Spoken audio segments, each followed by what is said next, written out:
Hello, I'm Dr. Kill, aka Dr. Grill, you about to get burned. And with me here is...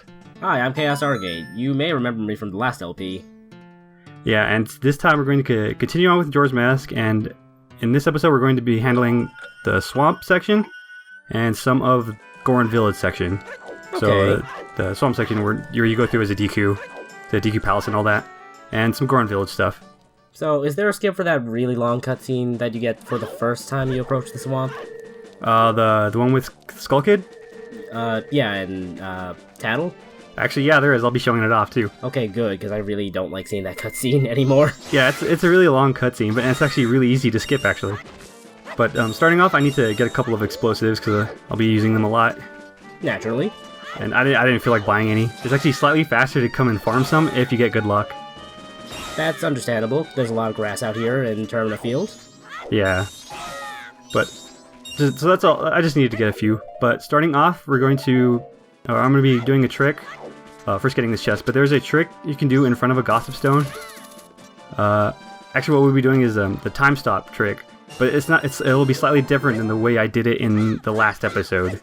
Okay. So in this case, I go in front of this gossip stone, I pull out my ocarina, and then mash B. And that puts you in this state here. And that's all you have to do. What is this state? This is time stop. Okay. Before I did it with a bottle, but you can do it with just an ocarina if you do it in front of a gossip stone and then back out. But you don't get the notes that were playing that happened before. But if you use a bottle in front of a gossip stone, you get like the time stop while the ocarina is playing. I see. Some weird little differences there. I don't know exactly why that happens when how using the ocarina in front of the gossip stone doesn't let you play the ocarina the same way that the bottle does. I don't know. Very strange. But that trick is called time stop. And it just has like variations depending on how you trigger it. Interesting. And time stop is called that because a lot of the things that are supposed to be acting, certain actors and stuff will be stopped.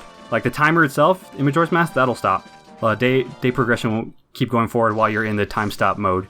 Huh. But also certain triggers will stay in certain places. That'll come up in the next episode. But basically you can use it to mess with certain triggers that the game has. And I assume that's what let you skip that one long cutscene? Yeah, basically some cutscenes can't happen while that's going on. Okay. This is just showing off that I can kill the big octos. You're not supposed to. You're not supposed to have equipment to be able to kill them at this point, or when you come here the first time, but I do. So if we were to go down that tunnel there, we could go like straight to the DQ Palace. But I have some other stuff that I want to get. So are we getting a legit bottle? Yeah, that's exactly what this is the fastest bottle to get. If people remember, you have to go find the witch in the forest. And then you have to talk to her first, and then you talk to her sister in the shop, and she'll give you a bottle. Right. And that's just what we're here for. I want a real bottle because I need a real one for some stuff. Okay. But we need to get through this forest, and I'm gonna try to do it as fast as possible. And this is the way you do it. So I triggered a hyper-extended super slide, is what it's called. Basically, if you roll into a bomb explosion on a certain frame, and you hold a very slight controller position, you do a certain animation, the same animation that let me dupe bottles, where Link is sort of slowly rotating. If you do that after you get hit out of a roll, you get a huge speed boost, and you sort of preserve the speed boost backwards when you hold that animation, and that lets me go backwards really fast. I see. And that specific mode is different from super slides in that I could change the angle while it's happening. I think I remember you doing something kind of like that in Ocarina. Yeah, it's preserved over from Ocarina of Time, but Gotcha. It's just a little bit easier in this game because of how the bombs are changed, the bomb physics. Right. I've mentioned it a little bit before, but basically, bomb explosions happen their entire radius all at once instead of slowly expanding. Yeah, that sounds like it would be really helpful for this kind of thing. Yeah, it means you have less frames to sort of trigger the glitch, but because it's a lot more consistent because it's always the full radius. When it's slowly expanding, sometimes you have to compensate for where you are positioned. But in this case, you don't have to. But all that was just to get the bottle somewhat quickly. You're not even gonna deliver the potion to the tour guide. Nope, we don't. Not now, anyways. Basically, I just need the bottle. I don't need the potion. I I can't remember if that one was Kome or Katake in the forest. Yeah, no, I forget constantly too.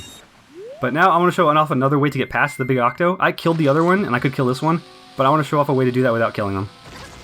I get blasted up here by a bomb, and then change to Deku, and it catches you right off of that pillar, and then it shows you in the water. But because when the Deku voids out in water, it gets put back on the last land it was at. Wow. And from there, I was able to get inside the tunnel, and then this Octorok spits me out the other way.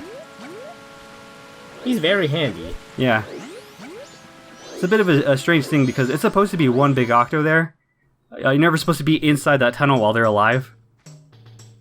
So essentially I think it's portrayed as that being the same big octo, but they did that with two different actors, essentially. It's just a bit funny. Yeah, that is really weird. It's like you're inside of him? Yeah, I don't know. But it's just, you're not supposed to be there. But now we're going to get the song, the Sonata of Awakening. We're going to do that without having to use magic beans. And this is how you do that. You get ISG to hover up onto this fence, get on the platform here with the flower, and then dig in there and fly all the way to the last Deku Flower platform, which will let us get right into where the monkey is. This is the fastest stealth I've seen. Yeah, it's really good. I do like the way this looks. It looks really cool. It's a little tricky to implement, especially because you're kind of on a timer. If you want to do it as fast, like that fast, if you take too long to like dive into the flower, you sort of ruin the cycle. You have to wait longer. Yeah. Oh, but sorry. But while this cutscene's going on, I'm going to be showing off something else. So we're going to be visiting an alternate universe here, where I'm going to show off another glitch. I'm going to actually set up for something later. But basically, I'm saving at an owl statue while on Epona, and that'll cause some weird issues. You might have even heard about it. I actually have.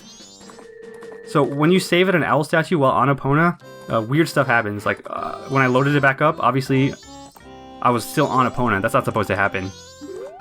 Basically, the owl statue mechanic is just really broken in this game because it was implemented only for English version, and I don't think they tested it like fully. Basically, when you do that though, it lets you use any item while on Epona. So what I do is I start the Gorman race here, and then because I can use any item, I could pull out my ocarina and then sort out of there. What? Did you only ever activate that one owl statue? This is just an alternate universe. This is not like part of the main playthrough. This is just to show off something, and I just activated this just to show it off. All that was to show off that you can start the race and then leave, and that'll pay off later. Okay. In this episode, sorry, but it's just while that cutscene's going, so we don't have to just sit here and watch a cutscene. Right. Yeah, but just remember that I had entered the Gorman race and then left it, like while it was still going. Will do. But we have the Sonata now. We're done with Deku Palace for now. We can't really finish off everything there. So where are we going now? We'll be going to the Spider House, actually. Because we have the hookshot, it makes it a lot easier. You can do it with just, say, the Zora mask with the boomerang fins. I mean, I don't have those. I don't have the Zora boomerang fins right now because I already replaced my B button, so I can't use them. But essentially, you need one of those two in I guess casual play in order to actually finish this place. That sounds about right. Yeah. You can also potentially, hover to all the tokens, but a lot of them are just really high up, so it's just worth it to use the hookshot and stuff. That's what we're here for. We can actually finish this right now. But we do need some bugs, which is what I'm doing here. I'm sort of juggling some bottle stuff right now. But essentially we just need a couple bugs. Luckily it provides us in these rocks here. Right, there's some Skulltulas in some patches of soil, right? Yeah, like somewhat of a holdover from Ocarina of Time, but it's just this Skulltula house that has those. And it does it slightly differently. In Ocarina of Time, you could drop bugs and then pick them up again, but this one has a cutscene. So you can't, pick up the bug again. Small little thing. I don't know why they changed it that way. Maybe so you can't get infinite bugs again? I suppose, but, I mean, you could just go back in the previous one we were just at and get more. Yeah, I don't know. In any case, the spider houses are pretty fun to do quickly, but there's not really any glitches. So a lot of this is going to be self-explanatory. Basically, I just use the hookshot a lot, and I just remember where they all are. That's the trick to the spider house, is just to remember where they all are. Yeah, that sounds about right. Yeah, but while this is going on, I was going to talk a little bit about some of the differences that I haven't really talked about between like Ocarina of Time and this one, because there are a lot of subtle changes that are between the two that maybe a lot of people might not like know about. Have you ever like played one and then the other one like in succession? I have, but like I wasn't really like paying attention to any of the main differences. Well, there are a few, and especially if you're like a speedrunner, I guess. There's a lot of really small things that can like really throw you off. One of the big ones is the camera in this game. It's actually different. It actually acts a little bit differently than the camera in Ocarina of Time. How so? It's a little bit slower. So, you know, whenever you Z-target, the camera sort of pans around. Yeah. It doesn't instantly change to the direction you're facing. It does. I mean, it worked that way in Ocarina of Time, but basically, it sort of pans around you slower in this game. But all your directional inputs are based on where the camera's facing. So basically, for a longer period of time, your directional inputs aren't quite right, and that could throw you off a little bit. Okay.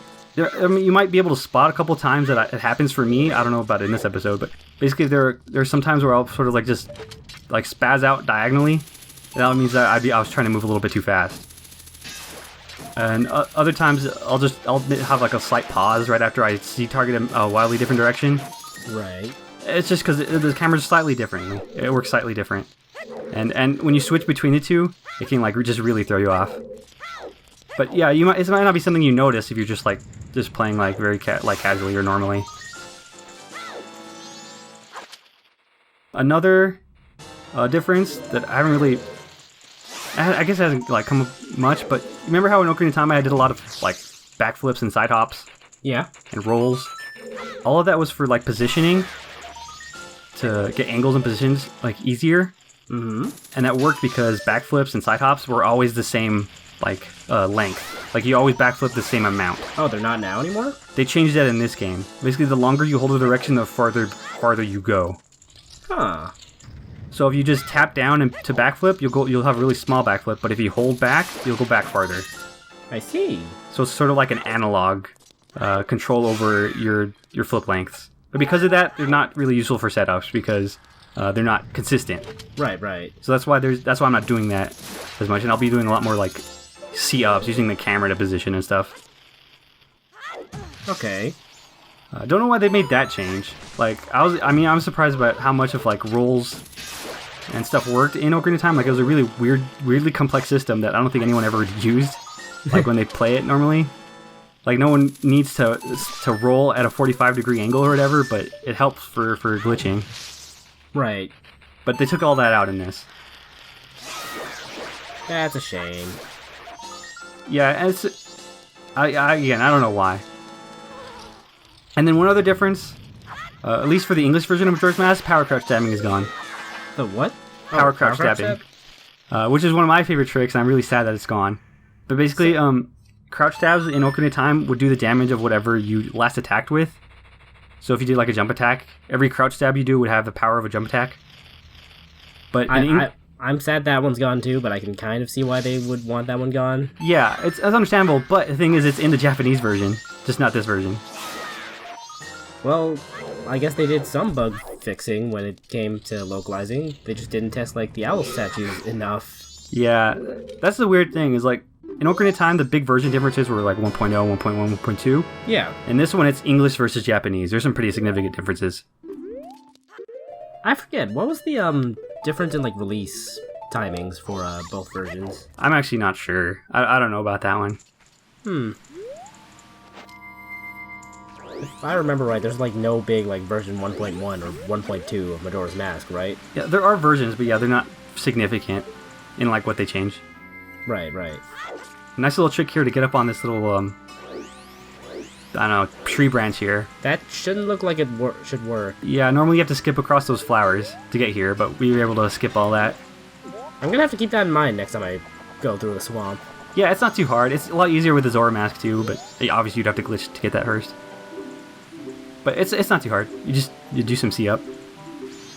But now we're here for the Song of Soaring, and again, while this cutscene's going, we'll be looking at another thing here. Okay. I showed off how to get past that big octo, right, from the other side. Right. I'm going to show you how to go the reverse direction. So this is, from where the Song of Soaring is, right across over there. But if you stand right here, put a bomb, and then as a DQ, shield this bomb blast, you can skip right past this big octo. Wow. And if you notice, the one that's supposed to be right there is gone. It actually fell through the level. Yeah, I was about to ask, where did that one go? Yeah, the specific movement you do makes it fall through the level. Don't know why. Well then. Yep, lets you get past that. And that's because, again, it's something I showed off a little bit, but bomb blasts in this game make you go really fast. Right.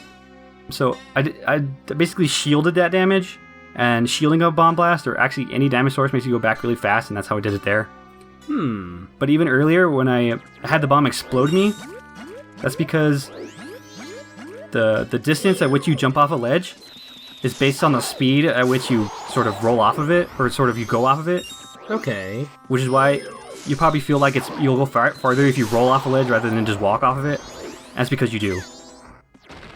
If you roll off a ledge, you go a little bit farther.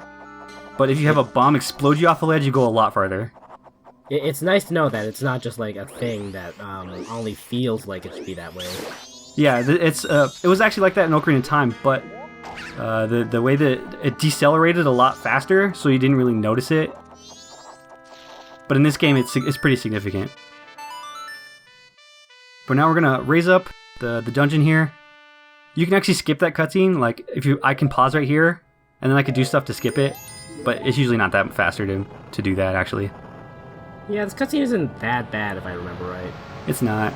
Like, it is to the point where if I were to soar, if I had this on, or if I had the statue activated and I used it to soar back to the statue, it wouldn't save any time. So it's like easier just to watch it. And what I'm doing here is I said I was going to be doing dungeons in reverse order. And I will be doing that, but I do need to get the bow. That's fair. Yeah, I can't do I can't like do everything in the other dungeons without a bow. Or at least I can't do it easily. So all I'm here for is just for the bow. That's all I'm going to get here. And then I'm going to leave. Okay. So it's a bit of a rule break, I guess. But it's a necessary one. And actually a pretty standard like strategy.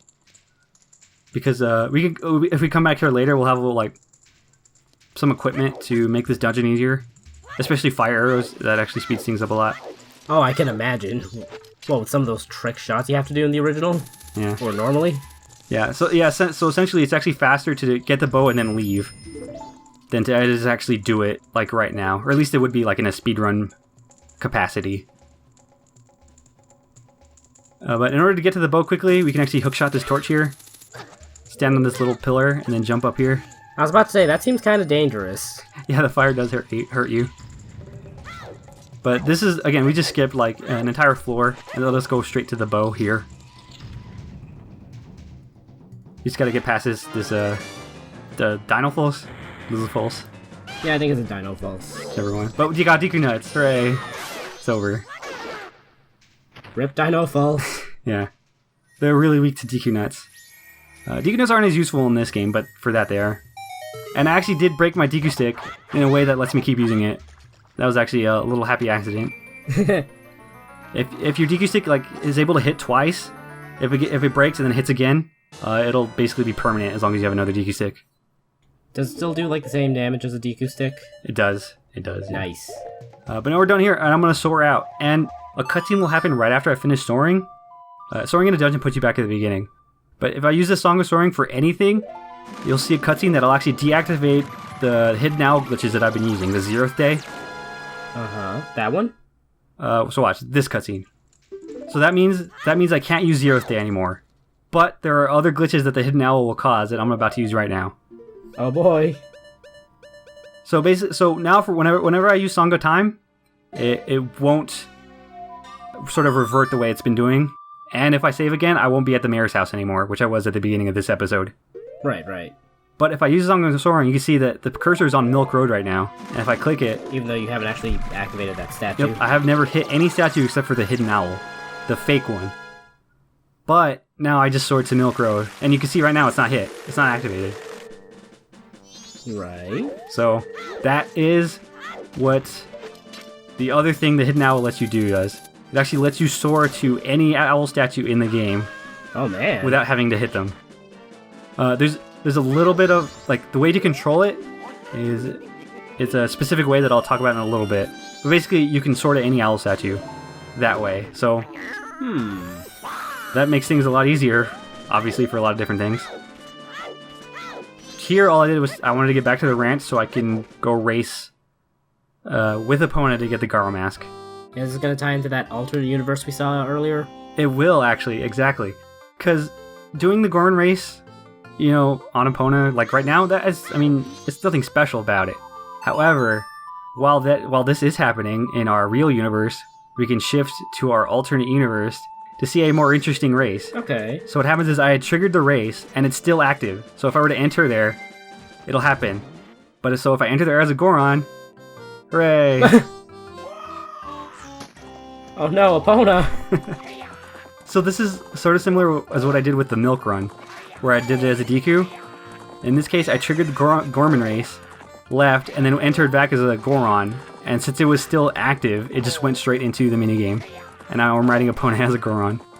I was almost hoping you were going to actually get to do this race as Goron. You could just roll everywhere. No. Yeah, I'm pretty sure you have to be on Epona. Oh well. Poor Epona. I mean, that doesn't look very pleasant for her. No, not in the slightest. And then a minor thing, you might notice that the music is wrong. This music that's playing is just the music of where they're just like waiting for you at the entrance when they're supposed to have like race music. It's supposed to have race music. This is the calmest race I've heard. Yeah, I almost lost. Look how close they were. Because the camera was pulled out slightly, it's a little bit hard to like judge how to control Epona. And it makes it feel like it's going slower. A little bit, yeah. I don't think it actually was, but it's kind of a funny circumstance that it looked like being a Goron made it look slower, which makes sense. I forget. Do the Gorman brothers have rubber banding? They do a little bit. It's usually, but because of that, I think they also have I could just be me imagining it, but I feel like when it comes to the later part of the race, like the last 10 seconds or so, they actually slow down. Oh, okay. That's what it feels like. It could be me being wrong. Because usually, as long as you are ahead of them in like the last 10 seconds or so, you're gonna win no matter what. Almost always. Okay. But here, I'm gonna put my cursor on Deku Palace. That'll be important. But right now, also, I need to have this bird steal my sword. Oh no, the Kokiri sword. Whatever shall we do? I'll be getting that back later in the next episode, actually. But now, when I use Song of Soaring, it'll say Mountain Village. This is because I put the cursor in my map on Deku Palace. Okay. So this is how you control where the Song of Soaring takes you. You put your cursor on a section of the map in your inventory, and that'll correlate to a certain owl statue. So now I'm in Mountain Village, even though I've never been here. You'd think that it would correlate to the one you were pointing at, but... Yeah, it's because the indexes or whatever of the map in your inventory, they don't match perfectly to owl statues. Like, it has other areas. That makes sense, I guess. Yeah, it'll have, like, the graveyard on there. I think there's... I don't know, there's just, like, more things there, like, to map out. But there's, like, less owl statues than the number of areas you can see, basically. Right. So it's not a one-to-one correlation. But Deku Palace correlates to Mountain Village, which is why we're here. So that's handy. And that'll essentially be... So I actually have to have visited Deku Palace before I could actually soar here. Which is easy because it's right next to the Song of Soaring. Right. But basically, you also, in order to use that point as a Song of Soaring reference, you have to have visited there. But you don't have to visit where you're going. Okay. But now we're here and we're going to be doing some Goron and Mountain Village stuff. I just hopped across the invisible platforms. Again, those are different depending on the day, but as long as you memorize where they are, you can just sort of hop from one to one. I never actually knew that the invisible platforms are different on different days. They are. Yeah, so it's annoying if you memorize where they are on the first day and then you're here on the second day. It just doesn't work. They're slightly different. The layout is a little bit different. But we're here to get the Lens of Truth, and the Lens of Truth is actually completely necessary. Unlike in Ocarina of Time, where it was, as long as you memorize, like where all the invisible stuff was, you could just remember that and avoid it. In this case, you actually need the Lens of Truth for one specific thing. It says look at Bigoron? Yeah, exactly. Darmani. Oh yeah, him too. Well, no, it's just him. It's just him. You don't need it for Big Goron. Oh right. I guess you could just play the Goron's Lullaby for him. Yeah, you don't need to see him to do that. But Darmani will not drop the Goron mask unless you've seen him with the Lens of Truth. You have to have actually used it in that room where he's in, up here. That makes sense. Or else he won't give you the Goron mask. It's really weird. And this is me just showing off, I think a lot of people know about this too. If you just turn the Lens of Truth on and off, it doesn't take any magic. Yeah, it's like the Metal Blades in Mega Man 2, where you have to use it four times before you lose any ticks on your energy bar. But if you pause, it resets that. I didn't actually know that. Well, if you ever play Mega Man 2 again, just pause a lot with the Metal Blades. Right. But yeah, in this case, you just need to use it the one time here. But that's... And we'll also need it for the Stone Mask guy, too. We just need to be able to see them. Right. In this case, you just need to, click it on and then off. But then I just play the song. But we got another cutscene, so while this cutscene goes, we have another thing to look at. Oh boy. In this case, we'll be doing the rock sirloin. If you remember, you have to hit the pot. You make the chandelier spin, and then you have to go and hit the pot that it's in. Right. However, we have magic bomb hovering. So what I'm going to show off here is you can actually hover to the pot, and then roll into it, and it breaks it, and the rock sirloin falls out. Excellent. Yeah. Does this only work in the Japanese version? No, this is in all of them. Oh. Or both of them.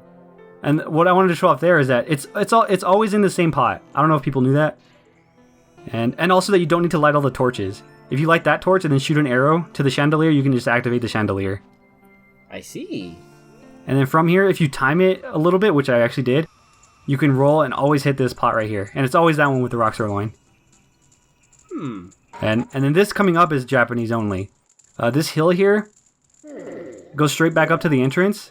Yeah. If I super slide off the rock sirloin as a Zora, I go up this ramp, and then I could pick up the rock sirloin up here, and I just skip having to take the pathways all the way up. That's Japanese only, because Zora can't pick that up in English. Oh, that's unfortunate. Yeah. Just a little trick to make that area faster.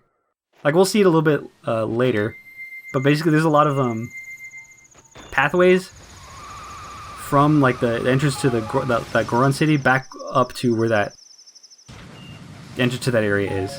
Then normally you have to take the rock sirloin all the way around. In any case, that was again another alternate universe that didn't actually happen. We'll be actually doing the rock sirloin thing differently in our real universe here. Okay. But first off, I'm going to do powder cake things. Now, normally you need to beat in the temple or fire arrows to get past this ice block here, right? Yeah, because there's a big chunk of ice right there. Right, but I have an alternate way around that. So what happens is, if I put the bow in my hand, try to pull out a DQ stick, and then interrupt that with the sign, weird stuff happens. So I pulled out the DQ stick, and now I'm in an arrow shooting animation, and I just melted the ice. Where's that fire coming from? It came from here. I used my DQ stick as a bow. It lets me shoot fire arrows. Link, you probably shouldn't hold fire to your chin like that. Oh, I'm sorry, Obama. So that's a trick called action swap. If you... Basically, the game sort of still thinks I have the bow in my hands, even though I have a stick. So it tries to, first person the stick. But the game can't handle that. Or it just doesn't handle it correctly, and it shoots fire arrows. It shoots arrows that have been through a flame, not actual fire arrows. Oh, okay. So that doesn't burn any magic? It doesn't. And in this game, it melts ice. I don't know if that was true. I don't think it was true in Ocarina of Time. It didn't always affect things the same way fire arrows did. Yeah, the only things I can think of that it actually could melt were those frozen ice switches. Yeah. And webs. But I think a lot of times it works, but there's some instances where fire arrows are necessary. Yeah. I think. In any case, all the ice in this, you can melt that way. That's handy.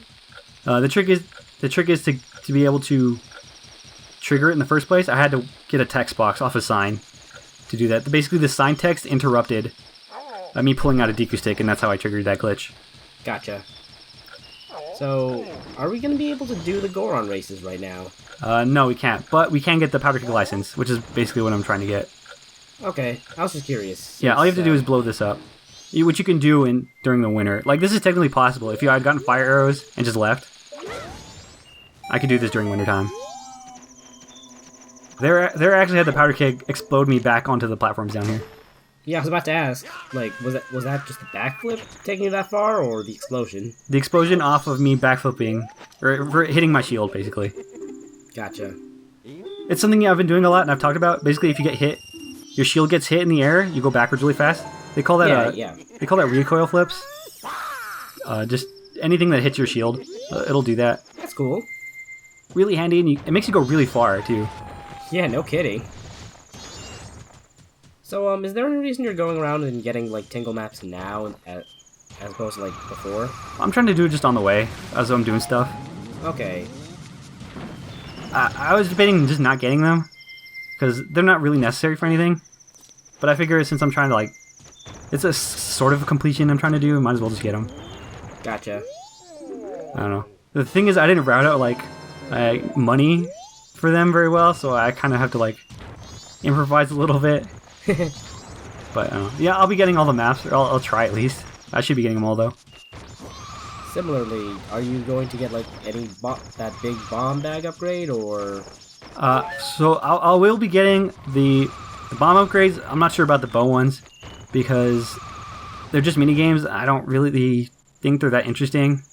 I don't know. If people want it, I can do it. But so far, they're not planned. But bombs I will be getting. Okay then. I think this wolf gives me a little trouble here. Yeah, he pushes me off. The jerk. He's so rude. Alright, but here I'm going to be getting that hole without having to burn through the ice or melt it. That seems like it could cause a problem when you're trying to come back out of the hole. Yeah, that's actually fine.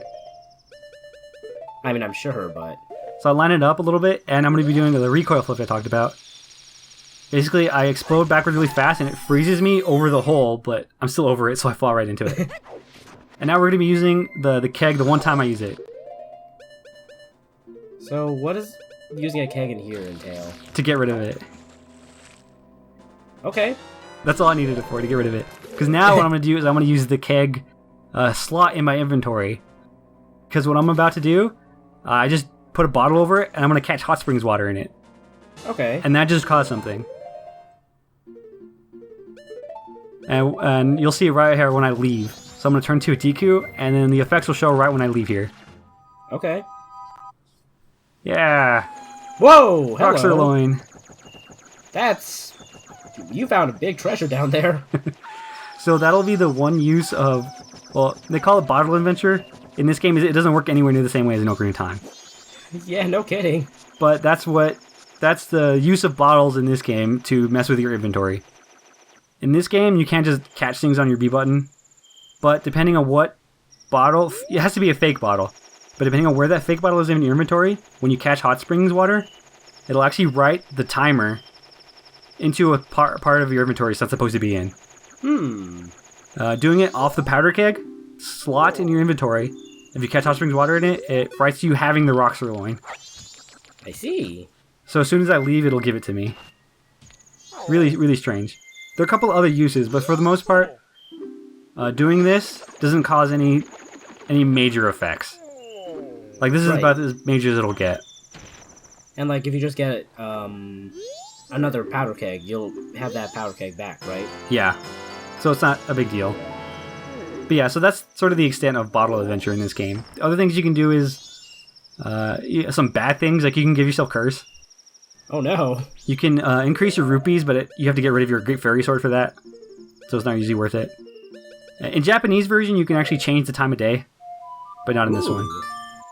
Essentially, most of the bites that you can affect are pick-to-box bites, so it's not useful. Okay, that's fair. In this case, what's being written is specifically the timer for hot spring water, and that's it. So it's not nearly as controllable as in Ocarina of Time. Right. But that's the end of this episode. Next time, we'll finally be getting to our dungeon, the first dungeon, Stone Tower. So I look forward to that. Goodbye, everyone. Good night, Internet.